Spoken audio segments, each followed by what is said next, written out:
Ari'u ila maghfiratin mir rabbikum wa jannatin ardha ka ardhis sama'i wal ard uiddat lil muttaqin alladzina yunfikuna fisyarra'i wadh-dharra'i wal kadhiminal ghaidha wal 'afina 'anil nas wallahu yuhibbul muhsinin. Yang saya hormati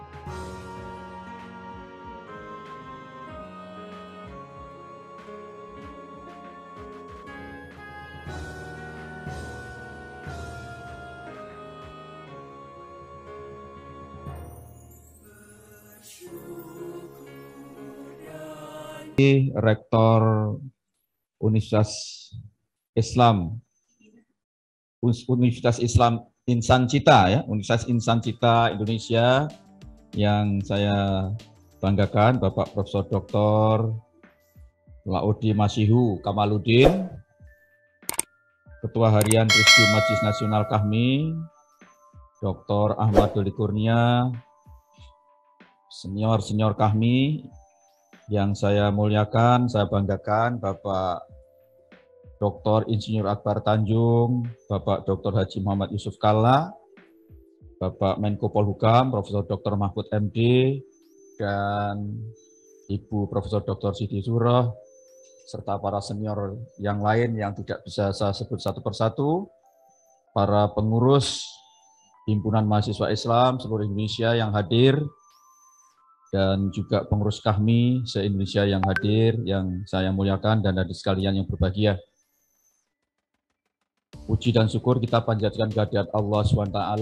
Pada pagi hari ini kita bisa melaksanakan pertemuan virtual dalam rangka merayakan Idul Fitri 1443 Hijriah, setelah kita menjalankan ibadah Ramadan 1 bulan lamanya. Mudah-mudahan ibadah Ramadan kita diterima oleh Allah SWT sebagai amal soleh dan diterima doa-doa kita, terutama doa untuk memajukan umat dan bangsa yang kita cintai ini. Saudara sekalian yang berbahagia, saya diminta untuk menyampaikan dua patah kata oleh Pak Rektor UIC. Sebetulnya saya juga sudah menyampaikan sebaiknya jangan saya, gitu, karena saya sudah sering diminta untuk berbicara gitu, dan bahannya sudah habis dari saya. Untuk cari bahan-bahan sudah susah, apalagi dengan saat ini saya bukan termasuk orang yang banyak baca. Gitu. Waktu saya sudah tidak cukup banyak untuk mencoba berdisiplin membaca, apalagi menulis. Gitu. Dan tentu saja apa yang akan sampaikan tidak ada yang up to date, tidak ada yang mutaakhir. Gitu. Ini yang saya khawatirkan. Saudara sekalian yang berbahagia, tapi bagaimanapun untuk memenuhi permintaan dari UIC sebagai penghormatan saya kepada seluruh sivitas akademika UIC dan KAHMI dan juga seluruh HMI seluruh Indonesia, izinkan saya menyampaikan dua patah kata pada kesempatan ini. Saudara sekalian yang berbahagia, saya menyambut baik atas terselenggaranya halal bihalal yang diprakarsai oleh Universitas Insan Cita Indonesia atau UIC pada saat ini sebagai ajang untuk bersilaturahmi setelah kita menjalani ibadah Ramadan, kemudian kita memasuki Idul Fitri yang artinya kembali kepada fitrah secara harfiah, artinya menandai bahwa ibadah Ramadan kita insya Allah diterima oleh Allah sehingga kita bersih dari dosa. Man shoma Ramadhana imanan wa ihtisaban ghufira lahu ma taqaddama min dhanbihi, begitu janji Allah. Nah, kalau kita melaksanakan ibadah puasa dengan baik, maka semua dosa kita yang lalu akan dihapus. Maka pada kesempatan ini saya ingin memanfaatkan momentum kegiatan Hilal Bihalal ini untuk meminta maaf lahir dan batin. Minal aidin wal faizin. Taqabbalallahu minna wa minkum. Taqabbal ya karim. Saudara sekalian yang berbahagia, Ramadan dan halal bihalal itu sebetulnya tidak ada kaitan secara syar'i. Gitu. Ini sebetulnya adalah tradisi dan tradisi yang sangat baik. Kalau seandainya ini termasuk bid'ah, tapi bid'ah hasanah. Gitu. Jadi tradisi yang ditambahkan, ditempelkan di dalam ajaran keagamaan yang tujuannya sangat baik. Karena itu seandainya itu dianggap sebagai bentuk tambah-tambah, tapi ini tambah-tambah yang baik atau bid'ah hasanah itu. Istilah halal bihalal sendiri juga nggak dikenal di dalam bahasa Arab, itu khas Arab Indonesia itu. Arab yang sudah diindonesiakan. Atau Arab Indonesiawi ya itu halal bihalal. Kemudian ayat yang sering dikutip kalau kita melaksanakan halal bihalal itu adalah ayat yang tadi saya sebut tadi. A'udzubillahi minasyaitonirrajim wasari'u ila maghfiratin mir rabbikum wa jannatin arduha ka'ardis sama arduhas samawati wal ard uiddat lil muttaqin. Bersegeralah atau bersegeralah engkau semua untuk mendapatkan ampunan dari Allah dan surga yang seluas langit dan bumi yang disediakan untuk orang-orang yang takwa. Di dalam pesan ayat ini, secara spesifik ditunjukkan siapa orang takwa yang dimaksud di dalam ayat ini, yaitu alladzina yunfikun, yaitu mereka yang berderma. Berderma ini bisa dalam bentuk zakat, bisa dalam bentuk infak, dalam bentuk sedekah, dan lain sebagainya. Fisyarra'i wa dharra'i, baik dalam keadaan dia lapang maupun dalam keadaan sempit. Jadi ajaran Islam kita mengajarkan untuk berderma itu tidak hanya pada saat kita lapang, tapi justru pada saat sempit itulah taruhan kita sebagai golongan yang mutakwin atau tidak itu adalah ketika kita dalam keadaan sempit, kesempitan, kesulitan, tapi kita juga mesti terdorong untuk berderma. Alladzina yunfikuna fisyarra'i wa dharra'i wal kadhiminal ghaidh, dan kemudian mengelola atau mengendalikan amarah.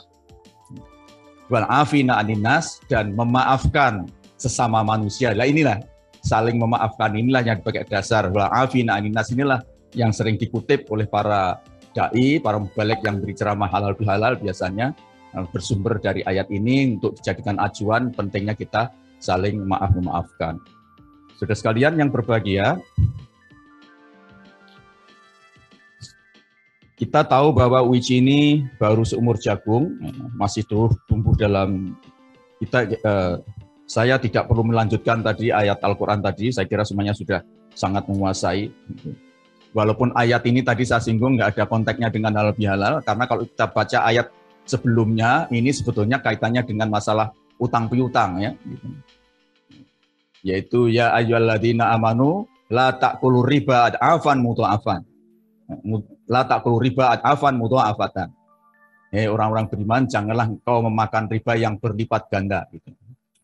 Itu jadi kita dilarang di Allah berhutang piutang yang tujuannya mengambil keuntungan yang berlipat ganda dari utang piutang itu. Sebetulnya itu kemudian urut-urutannya yang ujung-ujungnya kemudian supaya kalau nanti orang utang itu dia tidak bisa mengembalikan gitu ya, itu anggap aja sedekah gitu. Dan kalau dia kemudian ternyata ketika pada akhirnya dia tidak bisa membayar gitu, maka kemudian kita harus bisa mengendalikan marah, tidak boleh memarahi mereka yang orang yang gagal tidak bisa membayar itu. Dan toh akhirnya seandainya dia ternyata tidak betul-betul tidak bisa mengembalikan, kita memaafkan. Jadi memaafkan di situ dalam konteks untuk orang-orang yang berhutang kepada kita dan mereka tidak bisa membalikan kepada kita itu. Tapi kemudian bisa dicarikan digeneralisasi, kemudian menjadi dalil tentang halal bihalal tadi. Saudara sekalian yang berbahagia, sekarang kita berkaitan dengan keberadaan UIJ.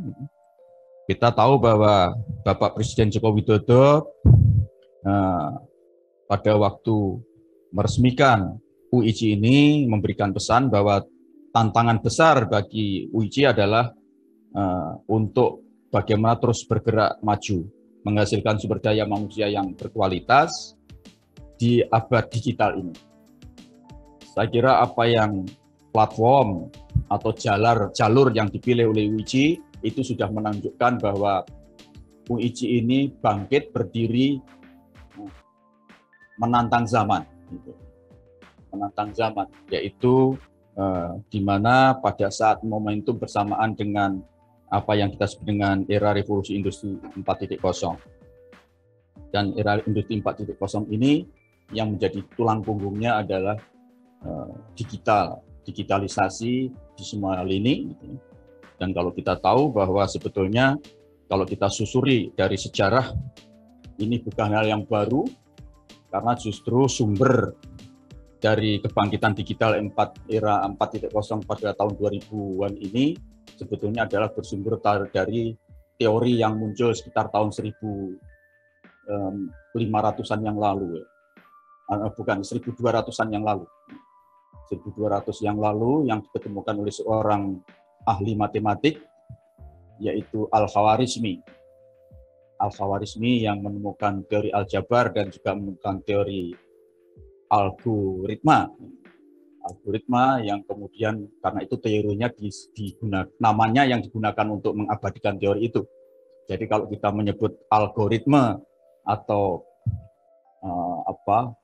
logaritma, itu sebetulnya berasal dari nama penemunya, yaitu Al-Khawarizmi. Al-Khawarizmi inilah yang menemukan landasan-landasan menemukan angka yang kemudian menjadikan dasar untuk perhitungan-perhitungan yang sekarang bukan perhitungan digital itu. Karena itu sebetulnya kalau kita pelajari lebih dalam, sebetulnya era 4.0 ini yang menjadi pengendali utamanya adalah algoritma. Maka dari algoritma itulah kemudian lahir Internet of Things, kemudian melahirkan berbagai macam kecerdasan artificial atau artificial intelligence, mulai masuk robotik dan seterusnya. Itu sebetulnya sangat tergantung kepada program yang membuat teknologi itu, dan programmernya itu akan sangat tergantung bagaimana dia bisa memanfaatkan algoritma yang sebetulnya ditemukan 1300 tahun yang lalu oleh seorang sarjana muslim, doktor muslim dari pelarian dari Iran, yang kemudian banyak mengabdikan hidupnya di Baghdad, yaitu di Universitas Baghdad, ya, dan kemudian melakukan teori-teorinya banyak diadopsi oleh perguruan teknologi Barat, yang kemudian menjadi landasan dari ilmu modern saat ini, sampai akhirnya kemudian muncul era 4.0, yaitu era digital sekarang ini. Saudara sekalian yang berbahagia, kita tahu bahwa revolusi industri 4.0 perkembangannya sangat pesat, dan teknologi informasi dan komunikasi dan teknologi digital telah menyebabkan hadirnya fenomena disrupsi di hampir seluruh bidang kehidupan. Sebetulnya disrupsi ini juga bukan hal yang baru. Perjalanan kita memang diwarnai dengan disrupsi dari waktu ke waktu. Saya masih mengenal namanya kereta api, lokomotif. Dulu ada kereta lokomotif yang warnanya hitam, yang itu didorong dengan uap, ya, makanya disebut lokomotif. Itu saya masih menangi masa kecil saya. Tapi sekarang dalam waktu yang singkat, kereta yang warna hitam itu sudah diganti dengan diesel, dan sekarang juga malah bergeser lagi menjadi kereta listrik. Ini tentu saja dalam waktu itu semua adalah disrupsi, termasuk juga alat-alat pertanian, teknologi pertanian juga bergeser. Sekarang anak-anak mahasiswa yang kuliah di pertanian, saya nggak yakin masih kenal namanya luku, namanya garu, namanya ani-ani. Itu adalah teknologi-teknologi yang saya masih tahu. Tapi saya yakin generasi sekarang mungkin juga tidak tahu seperti apa sebetulnya luku, termasuk yang kuliah di Fakultas Pertanian. Ini juga disrupsi. Karena itu sebetulnya disrupsi itu bukan yang istimewa, biasa-biasa saja, tetapi memang dengan adanya era industri 4.0 ini, disrupsi itu semakin cepat, bergerak bukan dari tahun ke tahun, tapi dari bulan ke bulan, bahkan bisa dari ke hari ke hari. Dan ini yang harus kita respon, dan kehadiran UIC seperti yang dipesankan oleh Bapak Presiden, Pak Joko Widodo ketika meresmikan ini, itulah yang menjadi taruhan keberadaan dari UIC ke depan. Saudara sekalian yang berbahagia, pada kesempatan yang berbahagia ini saya diminta untuk memberikan tema. Mari kita mendengarkan Prof. Najib Muhajir Effendi tentang peradaban. Kata-kata kunci yang ada di dalamnya ada peradaban, era digital, dan peradaban bangsa. Peradaban mempunyai dasar kata adab yang dalam bahasa kamus sebagai kehalusan dan keluhuran budi. Budi pekertilah, budaya adiluhung. Jadi peradaban itu serba sophisticated, nah, itu penjelasannya subliminal. Tetapi dalam peradaban, kamus bahasa Indonesia juga diartikan sebagai kemajuan. Dan hal ini sebagai kemajuan yang beradab berdasar moralitas. Peradaban berawal dari kemajuan, puncak dari ikhtiar untuk mencapai kemajuan, maka dia perlu dilandasi eksistensi moral supaya dalam bahasa Inggris. Ayo kita mendengarkan lagi secara langsung ini tadi supaya kita ada yang berbeda. Sebagai bangsa yang besar, para pendiri bangsa juga telah mengakomodasi hal tersebut ke dalam sila kedua Pancasila, yaitu kemanusiaan yang adil dan beradab. Civilization inilah yang sering juga dikontekkan atau diartikan dengan Madani, Madinah. Kita tahu bahwa ibu kota Madinah sebelum Rasulullah hadir untuk memberadabkan masyarakat Madinah, itu namanya adalah kota Yasrib. Kemudian setelah Rasulullah hadir, kemudian dijadikan kota Madinah, artinya kota peradaban. Disitulah Rasulullah membangun landasan-landasan peradaban, yaitu sunnatun Nabi. Jadi tradisi-tradisi yang dirintis oleh Nabi. Apakah sebelumnya belum ada sunnah, sudah ada sunnah? Sunnah itu bukan kata yang hadir begitu saja dari zaman Rasulullah. Sebelumnya ada sunnah kata Prof. Muhajir, tapi waktu itu sunnah keluarga, sunnah ahliyah. Setiap keluarga mempunyai sunnah, sunnahnya masing-masing. Biasanya mengacu kepada tokoh dari nenek moyangnya yang memiliki andil besar dalam tema-tema besar, baik berjuang membela kemanusiaan, membela negara. Sehingga sunnatullah itu pada dasarnya adalah tradisi yang membuat keluarga itu bangga. Tapi pada era Rasulullah sering disalahgunakan kebanggaan-kebanggaan tersebut yang sampai pada pertengkaran. Tradisi Rasulullah yang kemudian mengatasi semua tradisi-tradisi yang ada di dalam keluarga itu. Jadi kalau kita berpegang kepada Al-Quran dan As-Sunnah, itu sebetulnya kurang pas. Sunnahnya siapa? Sebetulnya yang betul adalah perkanggal Al-Quran dan Sunnatul Rasul. Jadi sunnah dari, yaitu tradisi-tradisi yang dibangun oleh Rasulullah Shallallahu Alaihi Wasallam. Termasuk di dalamnya hadis. Karena itu sebetulnya himne HMI itu juga kurang lengkap kalau dasarnya Quran dan hadis. Hadis itu bagian dari sunnah saja.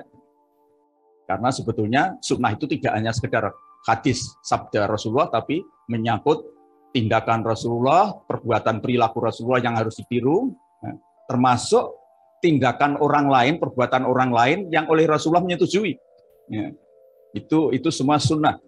Ya, karena itu, saudara sekalian, civilized, kembali kepada kata civilized, sebetulnya juga sama dengan masyarakat madani yang selama ini kita jadikan dasar, terutama oleh kami, sejak zaman almarhum Bapak Nurholis Majid selalu mengetengahkan tentang ini, tentang masyarakat madani ini.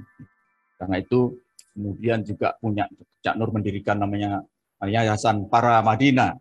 Itu sebetulnya mengacu kepada kata Madinah dalam arti membangun peradaban ini. Saudara sekalian yang berbahagia, peradaban kita di masa ini diwarnai oleh perkembangan teknologi digital yang tadi sudah saya singgung.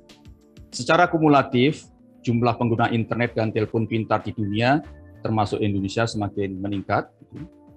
Dan kita tahu telepon pintar atau yang disebut dengan smartphone ini telah menggeser, telah mendisrupsi berbagai macam instrumen kehidupan kita, terutama kehidupan dalam berkomunikasi elektronik, ya, dan merampas semua perhatian gitu. Dan sekarang menjadi bagian dari kehidupan kita gitu. Bahkan pasangan kita itu yang pertama adalah handphone, baru pasangan yang sesungguhnya. Sehingga kalau kita pergi gitu, kemudian istri kita tertinggal atau suami kita tertinggal, kita paling komentarnya Allah nanti kan pulang sendiri gitu. Tapi kalau handphonenya yang tertinggal, rasanya sudah setengah kiamat itu. Inilah fenomena yang sangat-sangat krusial, sangat rumit yang dihadapi oleh masyarakat dunia ini adalah hadirnya sebuah benda yang kelihatannya tidak seberapa gitu. Kalau di dalam bahasa Jawa itu istilah ora mintayani ya. Ora mintayani itu enggak punya kelihatan enggak istimewa, tapi daya pengaruhnya luar biasa di dalam kehidupan kita. Saudara sekalian yang berbahagia, kehadiran teknologi digital mengubah pola komunikasi konvensional yang melibatkan media massa konvensional menjadi komunikasi yang berpola non-konvensional melalui media sosial, di mana semua individu yang memegang piranti digital dapat mengungkapkan opini atau pendapat masing-masing, yang seringkali tanpa mengindahkan kaidah-kaidah komunikasi yang santun dan beradab. Nah ini, yang terakhir ini, tantangan kita adalah bagaimana memanfaatkan teknologi yang mestinya itu adalah menjadi tulang punggung sivilisasi peradaban, tapi justru memiliki dampak merusak peradaban. Dan efek kerusakannya sangat luar biasa, berganda atau collateral damage secara moral. Dan ini yang harus kita waspadai dan kita tantangan berat, terutama bagi UIJ yang telah mencanangkan diri sebagai lembaga yang bertumpu kepada teknologi mutakhir yang sekarang ini, itu akan menjadi penentu, akan sangat besar sekali taruhannya. Saudara sekalian yang berbahagia, berbagai kecenderungan komunikasi di media sosial di masa ini telah meninggalkan catatan kepada kita fenomena berkembangnya beragam penyesatan informasi, hoax, ujaran kebencian atau hate speech, dan sejenisnya.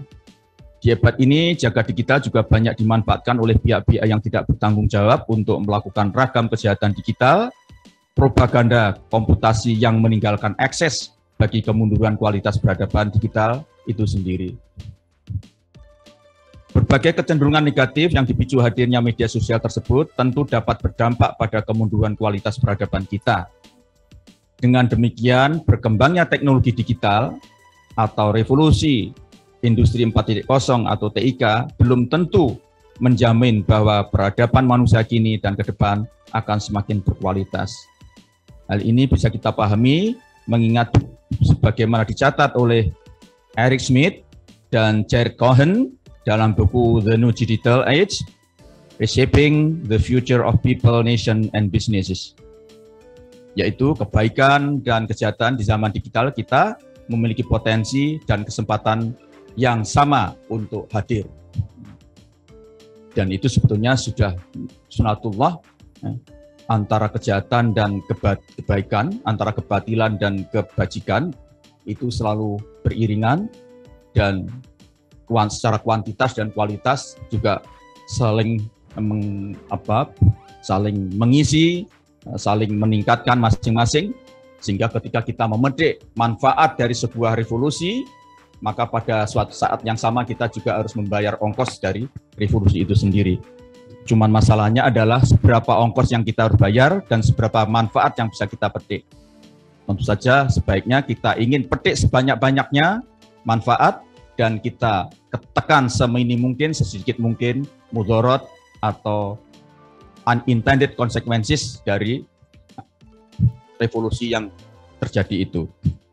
Saudara sekalian yang berbahagia, dalam rangka itu pemerintah telah menetapkan kebijakan-kebijakan yang relevan agar teknologi digital bermaslahat bagi kemajuan bangsa. Kita telah memiliki Undang-Undang Nomor 19 Tahun 2016, yaitu tentang perubahan atas Undang-Undang Nomor 11 Tahun 2008, tentang informasi dan transaksi elektronik atau undang-undang yang kita kenal ITE. Berbagai aturan pelaksananya oleh pemerintah juga telah dilengkapi dengan mempertimbangkan masukan dari berbagai pihak, termasuk dari berbagai organisasi masyarakat dan kalangan akademisi.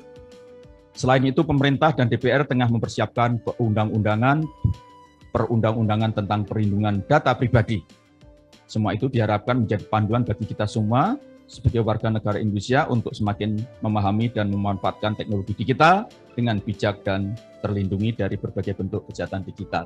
Tetapi sekali lagi, undang-undang itu memang kita rancang untuk melindungi kepentingan masyarakat banyak, tetapi tergantung siapa yang belakang undang-undang itu dan visi dan misi apa yang menggunakan itu. Karena undang-undang kadang-kadang juga mirip seperti pedang bermata dua, tergantung siapa yang menggunakan dan mau kemana arah undang-undang itu. Tentu saja pemerintah dan kita semua berharap undang-undang yang diproduksi itu adalah betul-betul melindungi dan untuk melindungi kepentingan masyarakat banyak dan untuk menyaksikan perjalanan peradaban bangsa ini menuju ke cita-cita seperti yang telah diimpikan, diciptakan oleh founding fathers kita. Saudara sekalian yang berbahagia, manakala kita kaitkan dengan konteks keadilan dan kesejahteraan digital, maka dimensinya luas, di mana satu sama lain saling terkait, baik secara teknis maupun substantif. Khasanah keadilan digital, misalnya, secara teknis menuntut adanya pemerataan akses masyarakat terhadap sarana-prasarana teknologi digital. Ini sekarang sudah mulai terjadi. Saudara sekalian, kita bisa saksikan ketika mau tidak mau kita harus mengambil keputusan bahwa anak-anak sekolah kita karena ada wabah COVID-19 ini harus belajar secara daring, belajar dari rumah artinya juga menggunakan teknologi informasi yang ada, maka disitulah ketimpangan mulai terjadi. Untuk masyarakat urban yang memiliki akses cukup besar, tidak ada masalah, tetapi masyarakat rural yang jauh dari akses internet, jauh dari akses teknologi informasi ini, tentu saja dia akan semakin tertinggal. Satu sisi memang ini ada proses percepatan, tetapi ada juga yang tertinggal, dan yang tertinggal itu akan semakin jauh tertinggal. Maka tugas dari UIC termasuk kami menurut saya, bagaimana memastikan bahwa mereka yang tidak terjangkau ini tidak akan tertinggal terlalu jauh. Dan kita harus punya mission shaker, misi cuci, bagaimana kita ikut terlibat di dalam penanganan ini. Kita tidak bisa bayangkan kalau di Jakarta mungkin begitu mudahnya anaknya mengakses bahan-bahan ajar, baik yang disampaikan oleh dari gurunya maupun dari YouTube. Tapi kalau kita mencoba ke Papua, di sana ada kabupaten namanya Kabupaten Duga, di sana siswa-siswa jangankan memegang handphone, sepatuan juga belum. Dan tentu saja handphone adalah sesuatu yang aneh bagi mereka. Sementara mereka harus belajar secara daring. Dari mana mereka bisa dapat daring kalau dia handphone saja masih lihat suatu hal yang aneh. Dan inilah kenyataan yang harus kita atasi. Dan ini tidak boleh kita pungkiri. Kita tidak boleh nutupi kenyataan ini. Justru harus kita buka secara luas dan kita selesaikan. Dan saya kira tugas besar dari kami, terutama melalui UIC ini adalah supaya berpihak kepada mereka-mereka yang tersegregasi, yang tertinggal oleh deru percepatan dari teknologi informasi ini. Saudara sekalian yang berbahagia, harapan dari sekarang yang terakhir dari apa yang saya sampaikan adalah tentang keharusan kita, terutama UIC ini, untuk memikirkan tentang masa depan kehidupan perekonomian nasional kita seiring dengan semakin diadopsinya teknologi digital ini. Kita tahu bahwa sesuai dengan falsafah yang dibangun, falsafah ekonomi yang dibangun oleh founding fathers kita, ekonomi kita adalah ekonomi yang berasaskan kerakyatan, dalam arti berarti tidak boleh ada satu orang pun seharusnya yang menguasai menguasai aset, menguasai kekayaan sumber daya, baik itu sumber daya manusia maupun sumber daya alam Indonesia ini untuk kepentingan sekelompok orang atau untuk maksud-maksud sekelompok orang saja atau kurang terbatas saja. Dan ini tentu saja suatu tantangan besar ketika kita berada di tengah-tengah era globalisasi, era di mana perdagangan tak terbatas, non-barrier trade, maka kita harus betul-betul berusaha keras bagaimana tetap menjaga ruh, semangat ekonomi kerakyatan yang dibangun oleh para founding fathers kita. Saudara sekalian yang berbahagia, saya ingin beri ilustrasi sedikit data Indonesia ini berdasarkan data tahun 2019 ada 65.400.000 UMKM. UMKM, usaha mikro, menengah, dan kecil. Usaha mikro, kecil, dan menengah UMKM. 650.400.000 UMKM. Nah, saudara sekalian, itu berarti jumlah itu sama dengan 99% usaha nasional kita. Artinya berarti apa? Berarti 99% ekonomi nasional kita itu sebetulnya adalah dihidupi ruhnya dihidupi ruhnya oleh UMKM ini. Tapi di dalam struktur hierarki piramida ekonomi UMKM ini yang betul-betul tergolong pengusaha menengah itu tidak lebih dari 1%. Tidak lebih dari 1%. Hanya 0,9%. Pengusaha usaha besar itu di Indonesia ini jumlahnya belum sampai 6.000 usaha besar. Baru sekitar 5.400 pengusaha besar. Itu berarti hanya 0,01% dari total pengusaha nasional kita. Sementara pengusaha menengah itu tadi hanya 0,09%. Sedangkan yang usaha kecil itu jumlahnya adalah 1,01%. Sedangkan yang 98,7% adalah usaha mikro. Sekali lagi 98,4% itu adalah mikro. 98 lebih persen sisanya. Padahal usaha mikro inilah yang saya yakin peluangnya untuk mendapatkan akses era digital ini untuk masuk ke dalam platform-platform digital, saya kira yang paling kecil kemungkinannya. Berdasarkan informasi data yang ditampilkan oleh Kementerian Koperasi dan UKM, menyebutkan bahwa baru sekitar 24 juta pengusaha yang UMKM ya, maksud saya UMKM yang mendapatkan akses atau masuk di dalam ekosistem digital kita. Nah, itu kira-kira baru sekitar 26% ya, saya kira-kira. Jadi masih perlu perjuangan keras untuk mendorong terutama para pelaku ekonomi mikro, menengah, kecil dan menengah ini untuk masuk di dalam platform, di dalam ekosistem digital yang menjadi tujuan rencana dari pemerintah kita. Dan ini saya kira adalah menjadi tanggung jawab besar dari UIJ untuk ikut terlibat di dalam penanganan ini. Saudara sekalian, persoalan yang dihadapi oleh para pelaku ekonomi mikro ini bukan hanya soal akses, tetapi juga ketersediaan modal. Karena kita tahu ukuran dari pelaku ekonomi mikro ini adalah mereka yang omsetnya per tahun itu tidak lebih dari 300 juta. Kemudian asetnya juga tidak lebih dari 50 juta. Dan itu jumlahnya adalah 98% lebih tadi itu.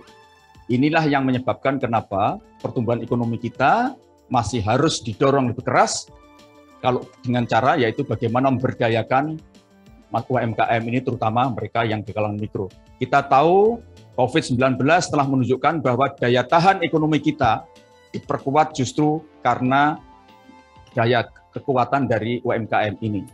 Berbagai macam insentif oleh pemerintah didorong, diberikan kepada mereka untuk menyaksikan bahwa dia masih tetap hidup ketika terjadi hibernasi ekonomi selama 2 tahun ini. Dan alhamdulillah mereka sekarang mulai bangkit, dan mereka juga sudah mulai justru banyak yang bisa mengambil manfaat dari pandemi itu dengan segera memasuk mereka ramai-ramai di dalam platform digital. Dan kita yakin platform digital ini akan bisa meningkatkan mereka untuk ikut terlibat di dalam proses pertumbuhan ekonomi nasional kita. Walaupun kemarin Bapak Presiden, Bapak Joko Widodo dalam rapat Kabinet Paripurna sudah wanti-wanti kepada kita semua agar hati-hati di dalam kaitannya dengan keterlibatan atau masuknya platform-platform digital di dalam dunia ekonomi kita, terutama di kalangan UMKM.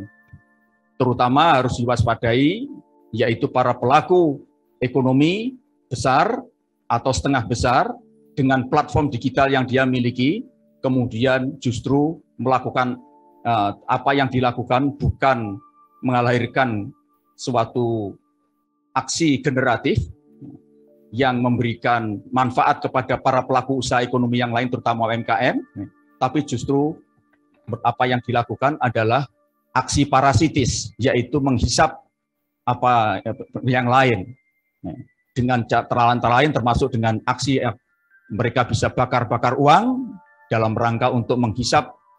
Sebetulnya itu adalah merupakan bentuk praktek untuk menghisap para pelaku usaha mikro dan kecil yang ada di sekitarnya. Karena itu Bapak Presiden wanti-wanti harus betul-betul ada telaah yang cermat di dalam upaya kita untuk segera membara masyarakat Indonesia kita, terutama masyarakat ekonomi kita untuk menuju ke era digital ini.